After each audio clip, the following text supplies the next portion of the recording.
Oh, good morning. This is Ian R. Crane. It's the morning of Friday, 22nd of December 2017. Now, if you're watching this live on Facebook, then unfortunately it's probably going to appear a bit dim because the camera is struggling for light. However, if you're watching it live on YouTube, then that camera seems to be dealing quite well with the light. Now, first of all, this isn't CGI, no hacking this morning, but I wish that I could be bringing tidings of great joy on this last live stream before Christmas, but unfortunately nothing could be further from the truth. So actually this is really quite inappropriate. So let me get some more comfortable headwear on. It's not too cold here on Dartmoor, but as you can see, it's extremely misty and there's a lot of moisture in the air. But other than that, I'm not going to see the sunrise again, that's for sure. But anyway, as I said, unfortunately, on this last live stream before Christmas, it is one of great darkness. And yesterday was the shortest day of the year, the longest night of the year, and being the winter solstice. And sadly, it was also the day on which a great darkness descended across the UK. Of course, that darkness has been creeping in for quite some time now, but yesterday it was like rammed right under your nose. Unfortunately, of course, the vast majority of the British public are still so caught up in providing for the basics of life, on trying to basically keep a roof over their head or food on the table for their family. And if they're not at that end of the spectrum, then they're just caught up in rampant greed. And of course, this is exactly what the establishment relies upon. And it can deal, it thinks, with the small minority of people who are aware of what's occurring, but they're little more than an irritant. But it's very clear that that group were becoming an increasing irritant because the government, the police and the corporations have effectively colluded with the judiciary to establish a raft of legislation which absolutely demonstrates that the corporations are given absolute priority over the private citizen. And yesterday, Justice Morgan ruled that INEOS will not only keep their injunction in place, but he also denied the right of appeal. So let me just reiterate that. So Justice Morgan, who ruled that basically any form of direct action, whether that be locking on, slow walking, truck surfing, anything that causes loss to INEOS in any way, shape or form will be regarded as contempt of court, and any individual whom INEOS successfully claim breached the injunction, then they can either demand that that individual is jailed or that their assets are seized and sold to give reparations to INEOS for their claimed loss. Now let's put this in perspective. Whilst INEOS is the private fiefdom of Jim Ratcliffe, Jim Ratcliffe is British. He was born in, I believe it was in Yorkshire. He was educated at Beverley Grammar School in East Yorkshire and then studied later in Manchester. So depending on who he talks to, he's either from East Yorkshire or he's from the Manchester area.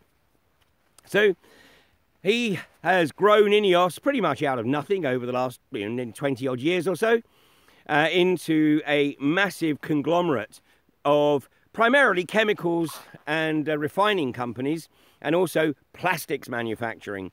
And he's already established that he's more than willing to hold the British government and the British people to ransom, as he did in 2013 when he threatened to shut down the Grangemouth refinery unless the British government paid him money, which they did. They gave him 134 million to keep the refinery open.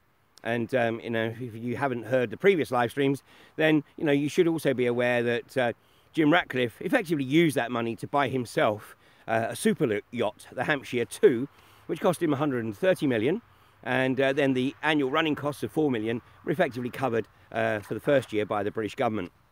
Well, Jim Ratcliffe registered INEOS in Switzerland to maximise the tax efficiency for the company. His personal wealth is listed at 5.5 billion, which just so happens to be roughly the same amount as INEOS's debt leverage. So, you know, in a smaller company, that would be classified as embezzlement, but it seems that in a larger company, you can just fleece it, you can milk it. And, you know, obviously you do it on the back of the supposed assets that the company has. So this is a guy who has decided that despite his British heritage, he owes the British people and the country nothing, and therefore will minimise his own tax liabilities and those of the company by registering them in Switzerland. And not only that, of course, he then decides that basically what he's going to do is ride roughshod over the British public by going to the courts to ensure that there is no opposition whatsoever to his quest to become the largest producer of shale gas in the country. And he's not doing it for the benefit of the British people, he's doing it for the benefit of himself, because the whole motivation is to reduce the costs of the feedstock necessary to produce the plastics. So he's currently shipping shale gas across the Atlantic in his fleet of Dragon ships, which he had built in China, and he's bringing these into Grangemouth, where he can feed that gas directly into the plants there for the production of his plastics, basically. So he took the nation to court, basically, back in July, demanding a private hearing on the basis that if it was put into the public domain, then his managers and the businesses would be at great threat from direct action. Of course, Justice Morgan did actually acknowledge that that was a total lie, and he acknowledged that he had indeed been misled. But nonetheless, he still has allowed INEOS to pursue their injunction. And, you know, we shouldn't be too surprised that Justice ruled in INEOS's favour, because he effectively sits in the civil courts, which operate under Admiralty law, where effectively everything is a corporation. And as I have proven myself, when you enter into those courts and demand that your unalienable rights are upheld, and that you will only enter the courts as a living man, as the executor of your Sestui Kivi Trust, then the courts have to take a slightly different approach. But as long as they can deal with everything as a corporation or as a legal fiction, then they will give priority over to the dominant player, i.e. the one who effectively has the most money. So Jim Ratcliffe, having got his initial injunction in July, it was then challenged by Joe Boyd and Joe Corry at an initial hearing in September. That was just a one-day hearing, and then there was a three-day hearing at the end of October and early November. Now, at that hearing, he ruled effectively in favour of INEOS. The only thing he struck out was the request by INEOS to effectively ban any dissent. So any discussion, any online comment that was critical of INEOS, they wanted shut down. So this just gives you an idea of their attitude towards the British public. Well, that was appealed, of course, by Joe Boyd and Joe Corry. And sadly, yesterday, the darkest day of the year, Justice Morgan denied the right of Joe Corry and Joe Boyd to appeal. In other words, basically, he's saying, listen, you know, I'm the judge here, and I make the rulings, and how dare you question my judgment?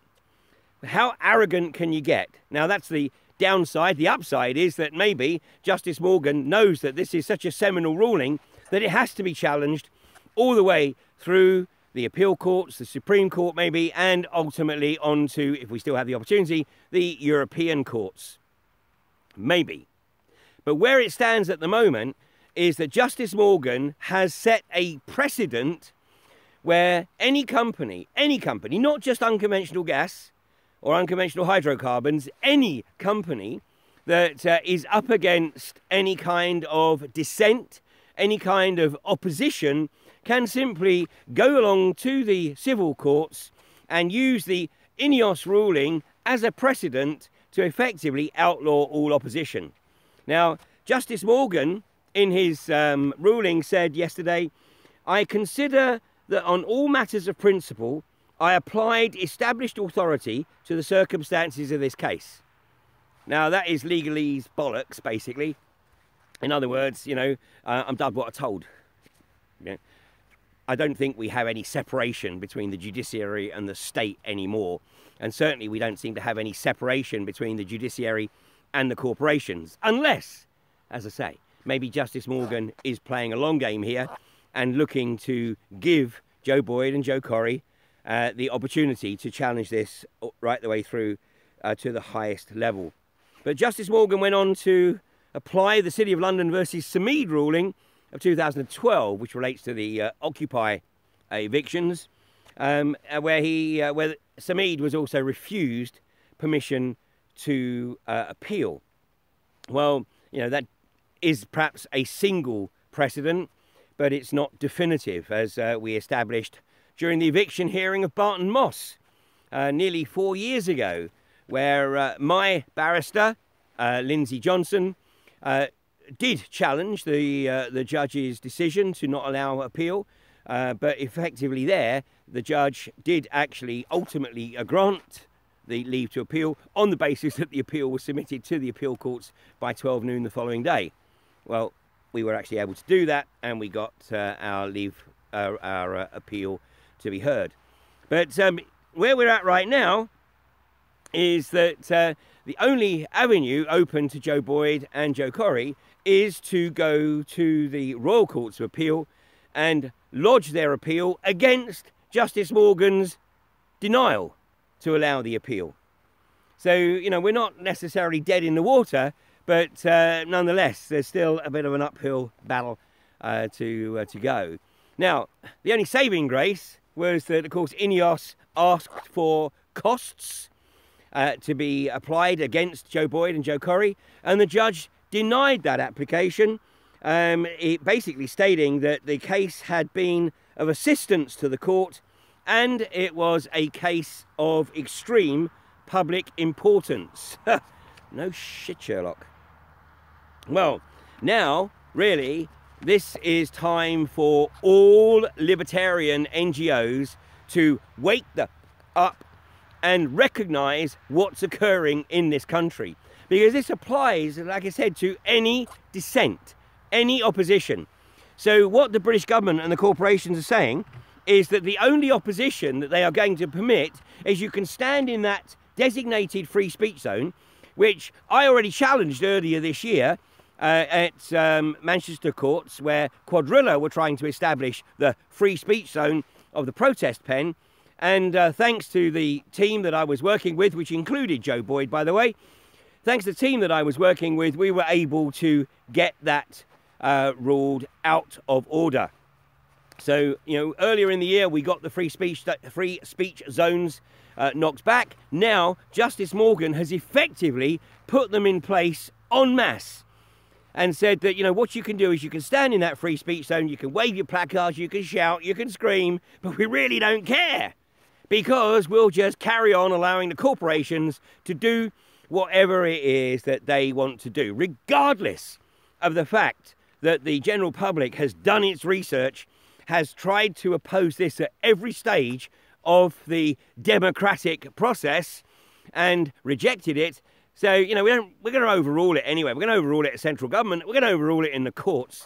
So this is time now for all libertarian organisations to come together to support Joe Boyd and Joe Corrie in their quest to ensure that basically this ruling is not only kicked into touch, but that the principles of democracy are re-established. Because if they're not, then the British public knows exactly where it stands, and that is effectively, you know, we'll take care of you whilst you're making a direct contribution to the corporatocracy. But the moment that you're not making a direct contribution to the corporatocracy because you're not willing to, you're unable to, or you just fundamentally oppose what it's doing, then at that point you effectively become surplus to requirements, and we will do everything we can to accelerate your departure from this mortal coil. And of course they do that through destroying the NHS, and ultimately the NHS won't exist, and private medical care will not be available to anybody unless they're effectively on a corporate payroll or have sufficient independent wealth to pay for their medical treatments. So, you know, here it is. You know where you stand. So Joe Boyd is funding his challenge through a crowd justice campaign. Now, as it stands at the moment, I think there's about £15,000 in that, but the costs of Joe's case to date are far in excess of that. In fact, I mean, had INEOS succeeded in getting Justice Morgan to agree that costs should be awarded against Joe Boyd and Joe Corrie, then I fully expect the costs claims to have been well into 6 figures, if not even 7. So fortunately, INEOS have had to bear those costs, but, you know, for INEOS, this is just chump change. It's like, you know, the small change in my pocket, which I have about 20p. That's the equivalent to INEOS. Obviously, for Joe Corrie, I guess that, you know, he was comfortable that ultimately he could have funded it if necessary, but he still had to fund his own challenge. Joe Boyd has been totally reliant on the crowd justice campaign. So obviously, there are still going to be additional costs, and in fact, Joe's legal costs are certainly well in excess right now of £15,000. But any small support that you can offer Joe, however small or large, then please go to the crowd justice campaign. Just search for crowd justice, Joe Boyd, fracking. You'll immediately come to the link. I will put it below this video.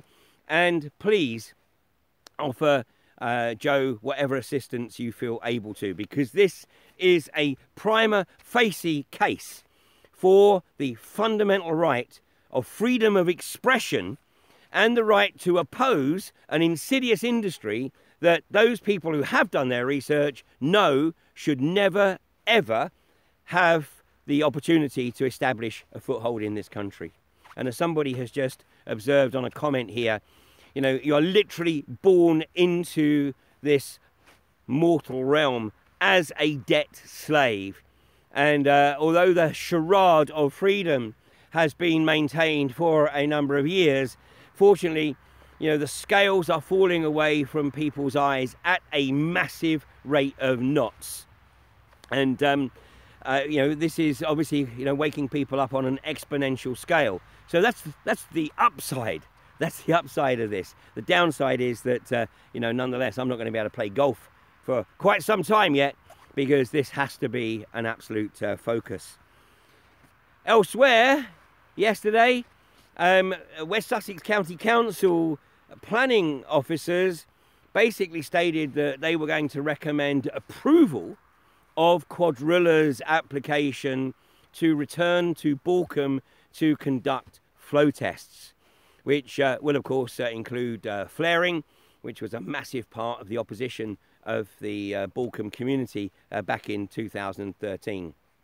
Meanwhile, of course, we've got iGas building their intended well site at Misson Springs on the Nottinghamshire, South Yorkshire border, just outside Bawtry. And then we've got INEOS themselves looking to establish potentially at least 3 sites across North Derbyshire and South Yorkshire at Marsh Lane, Hart Hill and Woodsets.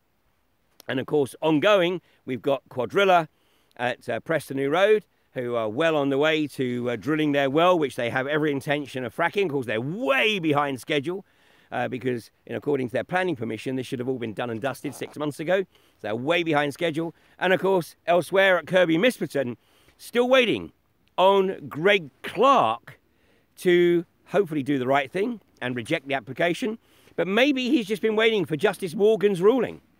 Maybe he's been waiting for Justice Morgan to establish this precedent to give the other companies the opportunity to then seek their own injunctions. Well, Parliament is now in recess until January the 8th, so one hopes that no decision on Kirby Misperton is going to be made until at least January the 8th, which would mean that the kit has been sitting on the well site at Kirby Misperton for a full 2 months, which means that the Department of Business, Energy and Industrial Strategy would have cost Third Energy more than the anti-fracking community did in trying to slow them down between September 25th and November the 8th. So thank you very much for that, Greg Clark. But I hope that you and your department are using the opportunity to do the proper research. And by the way, the least I can do is encourage you to Google, or sorry, just put into any search engine, Greg Clark and Kirby Misperton, and then click on videos. And you'll see all the information, or have insight to all the information that you need to do your own research, Greg, to know that if you have any real interest in furthering your political career, then the smart thing to do will be to reject Third Energy's application. So 2018 is going to be the 6th year for me and many others trying to stimulate people's curiosity to take a look at what's occurring here, because as I have said right from the outset, the only way this industry gets shut down is if community by community picks up the gauntlet and challenges this. There's no way that any NGO, there's no way that any national organisation can ever deal with this. It has to be community by community. Every challenge has to have its own focus, it'll bring its own creativity, so that neither the industry or the establishment know where the next challenge is coming from. And we need multiple challenges, not just a single faceted challenge, multiple faceted, so that the industry is literally pulled in every which way. And if you think that everything that I've been saying on unconventional hydrocarbons over the last 5+ years, if you think that what I've said has been appropriate in stimulating your curiosity, then you can support me in what I do by taking a look at some of the other materials that I have available on my website, that's ianrcrane.com, or on the Alternative View website, that's alternativeview.co.uk. And what you'll see is that over the years, not only I, but I've also invited many other people to share their views and their insights into a very wide range of subjects, all of which challenge the sovereignty of the natural human on this earth. So if you're interested in any of those materials, then any of the profits from my distributor do get put straight back into the fracking awareness campaign. And if you're bored over Christmas at any time, then take a look on those websites and see if there's anything there that you think might be of interest and might actually stimulate your curiosity to look at the bigger picture, to look at what's going on. Because what we're seeing with this challenge to our personal freedoms, our liberties, at the behest of the corporations here in the name of INEOS, is actually just the thin end of a very, very fat and pernicious wedge. And as I've said many times, unless we, the people, actually wake up to what's occurring here and take the conscious decision to get involved, then unfortunately the legacy that we are leaving future generations in so many ways just doesn't bear thinking about. And we will be condemning future generations to lives of what is perhaps currently unimaginable, abject misery. So I'm sorry that that's the message on this last live stream before the Christmas holidays. It should be a season of goodwill. But there again, we have to acknowledge that that's exactly what the corporations and the establishment want. They want everybody to go away, get completely wasted, and forget all of what's occurring. Enjoy the bread and the circuses that are going to be put out over the festive season. But it is an opportunity for reflection, because a significant number of people will have time away from their normal workplace, and they will have time to reflect on how they are going to devote their energies in 2018. And for many, many reasons, I have a sense that 2018 is going to be an absolutely seminal year. Now, I think it was last year or maybe even the year before that the Queen, whomever she might be, made an observation and said, enjoy your last Christmas. Well, you know, do enjoy your Christmas. Hopefully it's not your last, but do enjoy your Christmas. Do enjoy your New Year. But use the time, use that time wisely to consider your participation in the future of humanity. Because if you decide to sit back and do nothing, that's exactly what the establishment want, and you will be playing right into their hands, and you'll be gifting them future generations as the next generations of debt slaves. I don't know how this is going to pan out, but one thing I'm absolutely certain of is that I'm not going to be sitting back. I'm not going to be hitting the golf course anytime soon, because how can I justify wasting 5-6 hours that I could be doing something far more constructive and far more useful to? Well, hopefully, you know, before I leave this mortal coil, I will have the opportunity to play at least another 18 holes. But until I do, there's work to be done. And hopefully you will join me and the increasing band of people around not only the UK, but elsewhere in the world, who are beginning to realise that humanity is under what is potentially a debilitating and devastating attack. And it's up to us as to whether we respond or simply roll over. So thanks very much for sharing these live streams with me, which have been rolling now for about 3 months or so. And I will pick up again. We'll see what happens. If everybody is enjoying their holidays, and that includes Greg Clark and even Jim Ratcliffe, they're enjoying their holidays and backing off from the challenge, then we'll call a bit of a truce. But if not, then I'm ready to get back out here and start sharing whatever it is that they are dreaming up during their holidays.